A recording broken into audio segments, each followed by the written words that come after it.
Ko'rib turgan edim, bu bemorimiz bizga 4 kun oldin murojaat qilib kelgan edilar. Bemorimizning asosiy shikoyatlari ikkala qo'l oyoq kafti va oyoq sohalarining tovon sohalarida terini yorishi, terini quruqligi, terini qalinlashishi, qichish va og'riq belgilari bilan murojaat qilgan edilar. Keyingi etap muolajalarimiz shundan iboratki, oyoq sohalaridagi toshmalarni, qalinlashgan sohalarga u yerga badalaga ishlov berish va u yerdagi og'riq simptomlarini kamaytirish. Qo'l sohalari, oyoq sohalaridagi yallig'lanish holatlarini kamaytirish uchun bo'lsa, kompleks tarzdagi fizioterapik muolajalarni tavsiya qilganmiz. Mana hozir bemorimiz o'zlari ham aytib berishlari mumkin, qanaqa holatda edilar va hozirgi kunda qanaqa natijalarga erishyapmiz. Kelganimda holatim juda yomon edi. O'sha birinchi, ikkinchi barmoqlarim juda shishgan. Oyoqlarimda shunday karaxtligidan, bunday bossam ham o'rnimdan tura olmaydigan holatda edim.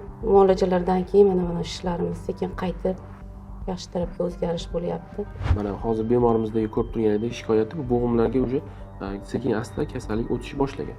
Shu holatga olib kelmaslik uchun har bir bemorimiz tavsiya qilardiki, psoriaz faqatgina terining o'zidagi kasallik emas, balki bu ichki a'zolardagi, bo'g'imlardagi va yondosh a'zolardagi kasalliklarni kuchayishiga, ularning avjlanishiga, og'riq o'tishiga ham sabab bo'ladi.